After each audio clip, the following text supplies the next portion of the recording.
Ça va et toi? Oui, oui, tu as voulu monter. Ouais, j'avais juste une petite question. Après, je partirai. Oui, dis-moi. Pourquoi tu t'attaques à l'islam? Qu'est-ce qui t'a fait précisément? C'est une idéologie, un dogme antidémocratique. Je parle de l'islam sunnite en particulier, mais enfin l'islam tout court aussi. Donc anti-humaniste, Ok. antidémocratique. Voilà. Bah ça tombe bien. Bah ça tombe bien, je suis musulman sunnite. Salafi sunnite. Très bien. Ouais. Et du coup, genre c'est quoi ton but pour c'est quoi le but du live là? Pour afficher cette Le photo but du et live. ce thème. Le but du live, c'est de promouvoir une démocratie, de viser une démocratie et des principes démocratiques en France en 2025, en contraste ici avec des textes de l'islam sunnite, parce que l'islam sunnite a une autorité dans la société actuellement que j'aimerais voir disparaître ou en tout cas s'amenuiser au maximum. Parce que je trouve que c'est une autorité nocive pour la société. Par exemple, la violence conjugale, l'homophobie, l'apartheid sexuel, tout ce genre de choses. Ok.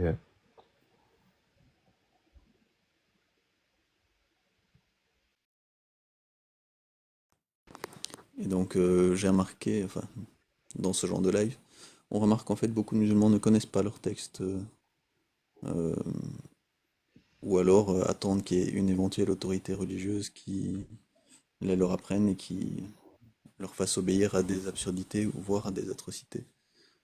C'est le fameux ceux qui croient à des absurdités, enfin ceux qui vous font croire des absurdités vont pouvoir vous faire croire ou commettre des atrocités aussi.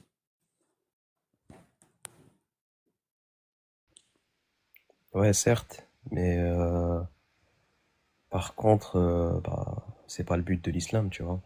Faut comprendre la religion pour suivre. Là, en parlant de gens qui comprennent la religion, tu soulignes, genre, tu vises les savants. Les savants, ils ont aucun but, genre, physique ou financier, de les suivre. En dehors de, bah, d'être élevés au rang et aimés par Dieu. C'est tout. Mais du coup, je vais descendre, ça m'intéresse pas. Tu penses que tu veux. Certes, la démocratie et la France, en tout cas, bah, ça va pas avec l'islam sunnite. Et, euh, et puis voilà, hein. Si t'as des questions, je pourrais y répondre. Bah, je répondrai, sinon, je descends. Et du coup, toi qui es musulman sunnite, la démocratie, tu trouves pas ça une bonne chose alors? Si je comprends ce que tu dis, ou bien j'ai pas bien compris. Pour moi, il n'y a aucune loi qui est, qui est bonne en dehors de la sunna. Du coup, pour un pays majoritairement bah, non musulman, du coup, bah, nos lois lui seront pas valables et ils accepteront durement nos lois. C'est tout. Nos lois, ils s'appliquent et ils sont compréhensibles que par des musulmans. Donc, venir en France et essayer de appliquer nos lois, les sunnismes, les sunnites, bah, ça va déranger beaucoup de personnes. C'est tout. Et toi, tu habites en France? Euh, pour l'instant, ouais. Mais faut que tu saches que bah, ça fait un an que je suis en France. Je suis un peu un voyageur, soi-disant, tu vois. Avant, j'étais au Maroc. Ensuite, j'étais en Arabie Saoudite. Et là, je suis au Maroc. Je suis en France, pardon. Et je vais pas tarder à encore bouger. Là, je fais mes études. Donc, Ok. Et ça te dérange pas la violence conjugale dans les textes de l'islam, par exemple, ou l'homophobie, ou le mariage des enfants, tout ce dont on parle régulièrement sur ce genre de live, pour dire que c'est pas une parole divine, clairement c'est rationnellement et logiquement une parole humaine, tout ça. Ça te dérange pas ça, allez, la violence conjugale et l'homophobie, mettons. non, du tout. En fait, ce texte a été révélé par un seul Dieu. qui est le Dieu qui est chrétien et le Dieu des Juifs. Des, ouais, des Juifs. Du coup, je trouve pas que c'est au contraire, c'est les seules et bonnes lois pour cette vie, pour cette terre et pour l'humain. Pourquoi? Parce qu'ils ont été révélés par un Dieu qui a créé l'humain, donc il sait comment les humains, genre, il sait, il comprend l'humain. Et bah, par exemple, en parlant de violence conjugale, tu peux me donner un exemple et je pourrais t'expliquer. Ensuite, sur bah, le mariage pour les enfants, faut savoir que ah, l'âge pour le mariage des enfants, c'est pas 18 ans, c'est juste récemment qu'on a fait cette loi, hein. Avant, c'était pas. Genre, pendant l'an 1200, 1300, jusqu'à, je pense, 1700, 1800, il n'y avait pas cette loi. C'était genre, t'es capable de consommer le mariage, tu le consommes, tu l'es pas, tu le consommes pas. C'est c'est ça. Ouais. Et toi, tu as l'impression que si c'est un dieu qui a créé tout ce qui existe, l'univers, tout ça, ce dieu-là, il va parler du mariage des enfants, il va parler des hommes, il va parler de ça? De un, il a jamais parlé de la violence conjugale. Il a dit juste que si par violence conjugale, il a dit juste que si, par exemple, je vais donner un exemple, un cas d'exemple, parce que violence conjugale, c'est très vaste. Un exemple, si, par exemple, bah, la femme n'obéit pas à son mari et que son mari l'incite à faire une chose bien, ou bien il a, par exemple, il a le droit sur elle, bah là, il pourra soit être fâché contre elle, soit, mais jamais, la forcer. Ça, en vrai, ça dépend. C'est pour ça que je te dis, il faut un exemple pour illustrer ça et pour que je puisse t'expliquer. En parlant de violence conjugale, ça, hein. Ensuite, bah, le mariage pour les enfants, comme je t'ai expliqué, c'est une fois que tu peux consommer le mariage, une fois que tu peux consommer le mariage, donc ça, t'as un certain âge, t'es plus mineur, t'es majeur. Il n'y a pas de 18 ans, ou 19 ans ou 20 ans, tu vois. Donc c'est ça. Et un Dieu, il est le seul à savoir comment l'humain a été créé, parce que puisque c'est lui qui l'a créé. Du coup, c'est pour ça qu'il n'a pas donné une tranche d'âge de 18 ans. Parce que si on revient, genre juste 2000 ans ou 3000 ans, 200 ans ou 300 ans avant, bah par exemple, les hommes de 18 ans, ils n'avaient pas le même âge que les hommes de 18 ans d'aujourd'hui. Vous voyez? Euh, pour la source pour la violence conjugale, c'est la bien connue 4.34 dans le Coran, la 4.34, sourate 4, verset 34. Est-ce que tu en as déjà entendu parler? Bien sûr. Ok. Et t'as pas l'impression d'avoir été endoctriné dans cette religion, que si t'étais né dans une autre zone géographique, bah t'aurais une autre religion parce que tes parents t'auraient inculqué une autre religion, tes grands-parents auraient eu une autre religion, tout ton entourage aurait eu une autre religion, et donc toi aussi. Bah, non du tout. En fait, avant, j'étais pas très musulman. J'étais juste musulman avec les paroles. Ça va, je faisais la prière et tout. Mais ça fait 3 ou 4 ans, je me suis bien intéressé, impliqué dans la religion. Et de jour en jour, je suis de plus en plus heureux et content. C'est ce qui se remarque. De deux, j'avais des amis athées et des amis chrétiens.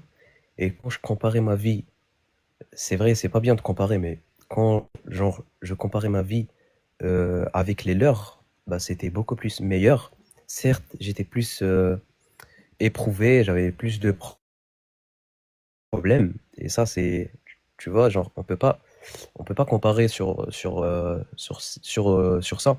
Mais par exemple, bah, la plupart de mes problèmes, presque mes problèmes, c'était une bénédiction et c'était quelque chose de bien et que bah, j'avais pas la science au-dessus. Je savais pas que c'était une bonne chose. Bah, de deux, Mais ouais, je suis heureusement, on t'a dit satisfait. que on t'a dit que c'était une bonne chose. C'était un genre de test, c'est ça, il paraît? Soit c'était un test, soit bah, c'était une protection contre une autre chose qui était encore plus grave. Voilà. Du coup, c'est bon, du coup, tu acceptes plus facilement Ouais, ta vie, tes épreuves. Donc ça, c'est exactement. confortable à ce niveau-là, Ouais, ça, je suis d'accord avec toi. Et ouais, si c'était exactement. des hommes Et qui avaient dit tout ça, qui avaient inventé tous ces textes-là, ça changeait, hein, c'est toujours confortable. Si toi, tu crois que ça vient d'un dieu, c'est confortable, quoi. ouais, mais si on n'avait pas des preuves dans le Coran, vous voyez, on a tellement de preuves que je sais pas, franchement, moi, de mon point de vue, franchement, je sais pas comment un humain ne pourrait pas croire à l'islam. Mais de mon point de vue, parce que moi, j'ai étudié l'islam, j'ai pas étudié, étudier c'est un gros mot, mais genre je me suis intéressé un tout petit peu, j'ai fait mon maximum pour m'y intéresser et je progresse chaque jour. Du coup, je trouve, par exemple, il y a des choses qui étaient dites il y a 1400 ans et qui se réalisent même au jour d'aujourd'hui. Vous voyez, il y a des signes, il y a des, des leçons qui sont, que après ça, tu as la certitude que tu es dans le droit chemin et dans la bonne des religions. Après, je suis pas là pour débattre quelle est la bonne religion, mais pour moi, l'islam est la meilleure. Ok. Et est-ce que tu sais ce que c'est le billet de confirmation? T'as déjà entendu ça? Je sais pas si tu suis des lives un peu comme le mien de temps en temps. On parle souvent de ce billet-là. Je suis pas très TikTok, justement pas. Le billet de confirmation, je ne l'ai jamais entendu, mais on pourra en parler. Ouais, c'est pas compliqué en fait. Moi, je connaissais pas tout ça non plus il y a quelques temps. Le biais de confirmation, c'est quand tu es content d'avoir des informations qui vont dans le sens de ce que tu crois déjà ou de ce dont tu as envie. Donc ça va dans ton sens. Donc forcément, tu vas assez vite et assez facilement accepter tout ce qu'on te dit parce que ça te fait plaisir.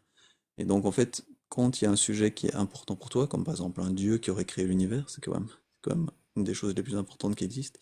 Ce qui est intéressant de faire pour voir si ta croyance est vraie, c'est d'aller voir justement ce qui va pas dans ton sens. Tous ceux qui débunkent, qui disent que c'est faux et ils donnent des arguments, et d'aller voir ces arguments et de dire ah ben non, c'est pourri comme argument, donc j'ai raison de croire que Dieu existe, ou bien de trouver que peut-être qu'il y a certains arguments qui sont pertinents et du coup peut-être pouvoir changer d'avis. Donc, pour tout ça, tu peux voir les lives de, par exemple, Jack le Fou, il est super connu. Ali Babal, Sagesse d'Islam, c'est sa chaîne. Déjà, si tu vas voir plusieurs lives de Jack le Fou et Ali Babal, ça va te permettre de faire des réflexions sur ta croyance. Et soit de la confirmer, soit de commencer à te poser certaines questions, au risque de ne plus être croyant après, hein.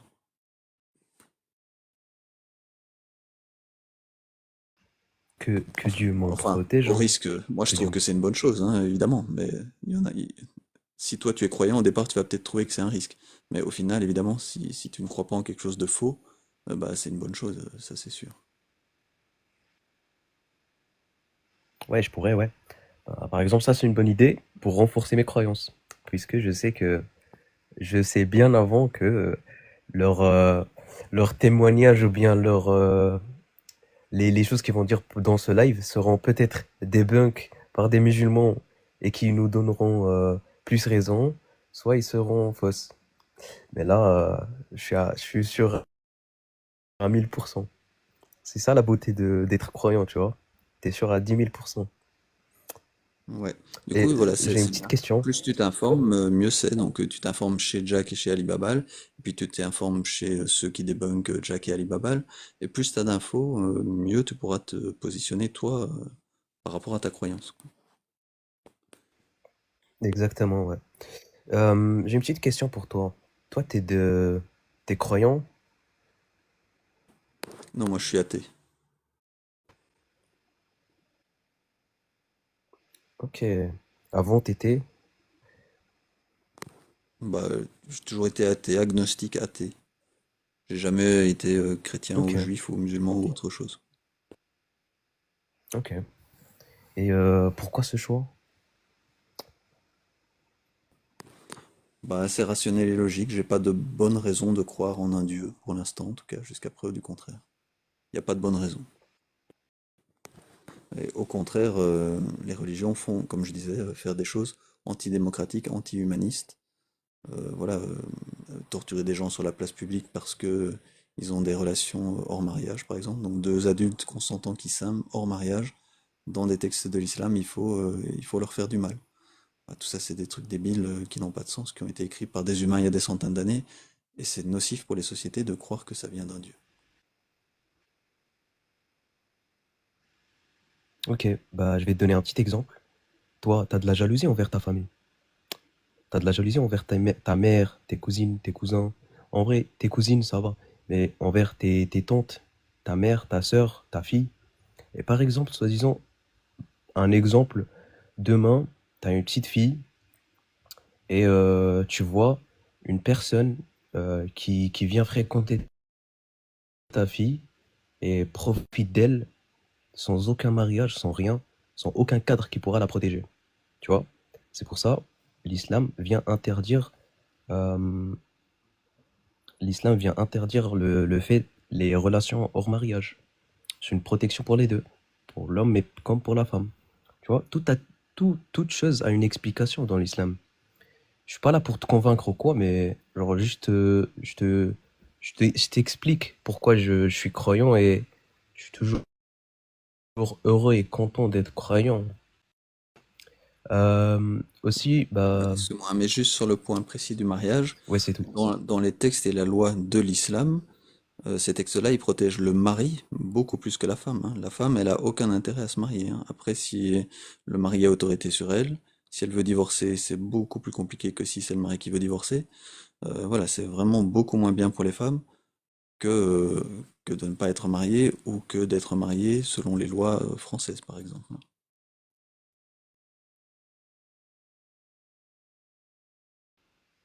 Bah non. Dans l'islam, il y a le fait que quand un mari, quand un homme euh, n'est plus marié, il doit verser une dot envers la femme et genre tout a été bien euh, réfléchi et bien mené pour que les deux parts sortent gagnants ou bien perdent le minimum pour moi. Après, toi, tu pourrais croire autre chose. Mais le fait de, voilà, t'as aussi souligné le fait que l'homme pourrait prononcer le mariage, de même pour la femme, hein. Juste l'homme et c'est plus direct que la femme. Bah oui, juste ça. Bah, tu demandes aux femmes en France si elles préfèrent divorcer sous les lois françaises ou sous les lois de l'islam. Je peux te garantir qu'il n'y a pas beaucoup de femmes qui vont choisir les lois de l'islam pour le divorce. Mais bref, tout ça c'est pour dire que c'est tous des textes misogynes, patriarcaux, sexistes de l'époque, et que certains croient que c'est toujours valable en 2025 parce qu'ils croient que ça vient d'un dieu. Et bon, c'est l'endoctrinement, voilà, depuis tout petit, généralement on leur apprend que Allah existe, que c'est un dieu qui existe vraiment, et qu'il faut suivre ce qu'il a dit, et que le prophète a vraiment existé, qu'il a vraiment reçu la parole de Allah, etc. Tout ça c'est des histoires inventées, mais que malheureusement beaucoup trop de croyants croient. Voilà. Ok. Donc toi, du coup, tu crois que la religion a été purement inventée. Oui, bien sûr, les religions, les textes, la Bible, tout ça sont des livres. Tous les livres, jusqu'à preuve du contraire, ont été écrits par les humains. Et tout ce qui est écrit dans la Bible, le Coran ou la Torah, il n'y a rien d'extraordinaire qui n'a pas pu être écrit par des humains de l'époque. D'ailleurs, on voit que c'est écrit par des humains de l'époque. La violence conjugale, voilà, en 2025, on a une accumulation de connaissances qui nous fait dire que bah, c'est plus une bonne chose. Mais il y a 1400 ans ou il y a 2000 ans, on n'en était pas là. L'homophobie, même chose. Le mariage des enfants, même chose. La torture en place publique, même chose. Voilà, tout ça, c'est des textes qui datent d'il y a des centaines d'années. C'est pas très compliqué à comprendre, sauf si on est endoctriné. Et c'est pas une accusation ou une moquerie, parce que moi-même, je le dis régulièrement, j'aurais pu être endoctriné. Si depuis tout petit, on me dit c'est comme ça et que tous mes parents, grands-parents, famille, tout mon entourage me le dit et le croit aussi, bah, je risque grandement d'être endoctriné aussi. À chaque fois, je dis, moi j'ai cru au Père Noël, hein, on m'a dit qu'il existait, bah, j'y ai cru. Jusqu'à un certain âge où on a fini par me dire que en fait c'était pas vrai. Ok. Bon bah je vais te poser une petite question. Si bah les trois religions, moi en vrai je m'y connais pas trop dans les autres religions, je m'y connais un peu, un tout petit peu en l'islam. Par contre, les autres, je pourrais pas te répondre. Juste, comment est-il possible que un humain ou bien des humains peuvent prédire le futur? Et cela a été fait il y a 1400 ans où on n'avait ni science d'astronomie, ni rien du tout, même des montres. La seule chose, la seule des simples choses n'était pas dans ce temps-là. Comment est-ce possible de faire ça? Bah, de nouveau, on parle du biais de confirmation, donc tu ne vas rien trouver qui n'a pas déjà été débunké, expliqué. Il n'y a rien d'extraordinaire dans les textes de la Bible, du Coran ou de la Torah. Rien du tout qui ne peut pas être expliqué et qui n'a pas pu être écrit par des humains de l'époque. Bah, Et pour ça, il si, faut chercher les debunks. si, et je pourrais t'en citer plusieurs pour le Coran. Les autres religions, je sais pas. Mais pour le Coran, je pourrais t'en dire des prédictions qui ont été citées dans le Coran et qui se réalisent même au jour d'aujourd'hui. Bah écoute, ouais, je vais bientôt devoir fermer, mais tu peux m'en citer une ou un si tu veux bien. On en discute et après je devrais fermer. Vas-y, ouais, moi aussi je devrais pas Bah, tarder. donc prends quelque chose qui t'a apparemment vraiment convaincu, la chose qui t'a le plus convaincu, dis-moi. Et on essaie de faire un petit debunk de ça. Le plus, euh, le plus, il y en a pas. Toutes m'ont bien confirmé et j'étais bien, genre, j'avais bien la confirmation sur ça. Mais vas-y, par exemple, il y a 1400 ans, ça a été dit que il y aura de plus en plus de grands bâtiments, genre de bâtiments très hauts. Et comment est-ce possible? À savoir que c'était dans le désert, c'était à la Mecque, et à la Mecque, il n'y avait même pas un seul bâtiment, avec des petites maisons de deux ou trois chambres maximum. Mais ça, c'est une des choses qui te convainc que l'islam vient d'un Dieu. De dire que dans le futur, il y aura des bâtiments plus hauts que maintenant. Bien sûr, Ok. et que aussi, vas-y, je vais t'en citer une que elle est impossible à réaliser. Le prophète avait dit que bah il a vu la lune s'ouvrir et se fermer, si je me trompe pas. Et là, les chercheurs ont trouvé qu'il y avait une sorte de trait sur la lune qu'il a coupé en deux. Comment est-ce possible ça? Ok. La NASA, qui sont quand même les spécialistes, parmi les meilleurs spécialistes au niveau de ce qu'on peut connaître sur la Lune, a bien fait un communiqué, parce qu'il y avait tellement de croyants qui parlaient de ça, pour dire que non, jamais la Lune n'a été fondue en deux de quelque manière que ce soit, comme c'est écrit dans l'islam. Donc, de nouveau, c'est débunké, je suis désolé, c'est que des raisonnements circulaires. Alors ça, c'est très important aussi, le raisonnement circulaire, je sais pas si tu sais ce que c'est. Ouais, ouais, bien sûr. C'est de croire que c'est vrai parce que c'est écrit dans un livre, par exemple. Et pourquoi est-ce que ce qui est écrit dans le livre est vrai? C'est parce que dans le livre, il y a écrit que c'est vrai, que tout ce qui est écrit dans ce livre est vrai, c'est écrit dans le livre lui-même. Donc forcément, c'est un raisonnement circulaire. Mais donc pour la Lune fondue en deux, voilà, les spécialistes, les meilleurs spécialistes du sujet, ont confirmé scientifiquement que ça n'est pas le cas. Donc c'est faux ce qui est écrit dans les textes de l'islam. Donc il y a un mec qui a écrit ça il y a quelques centaines d'années, mais c'est faux. Et tu peux prendre tous les sujets que tu veux, les soi-disant miracles qui n'en sont pas. Il n'y a rien d'extraordinaire, il n'y a rien de miraculeux là-dedans. Tout ça a pu être écrit par des mecs de l'époque. D'ailleurs, en général, c'est très flou. Il faut faire du concordisme pour réussir à un peu faire croire que c'est un miracle à certains qui sont crédules. Mais bon, si vraiment on s'intéresse au sujet, on voit que ça tient pas la route, quoi. Après, je sais que c'est compliqué de devoir se dire que sa croyance, celle de ses parents, de ses grands-parents, tout le monde s'est fait avoir, entre guillemets, endoctriné. Voilà, c'est difficile de se le dire. Ça, je peux comprendre. Du coup, moi, comme je disais, je vais fermer, mais je vais te laisser le mot de la fin, le dernier mot, et je n'y réagirai pas. Comme ça, ce sera toi qui as le mot de la fin. Et je te remercie pour la discussion, et peut-être que si tu repasses un jour, on pourra rediscuter. Bon bah de rien. j'ai pas la force de débattre, je suis désolé. Je suis désolé, j'ai pas la force de débattre. Je suis fatigué. Et bah, je passerai un jour si j'ouvre TikTok. Je suis pas très connecté sur TikTok, hein, je te mens pas.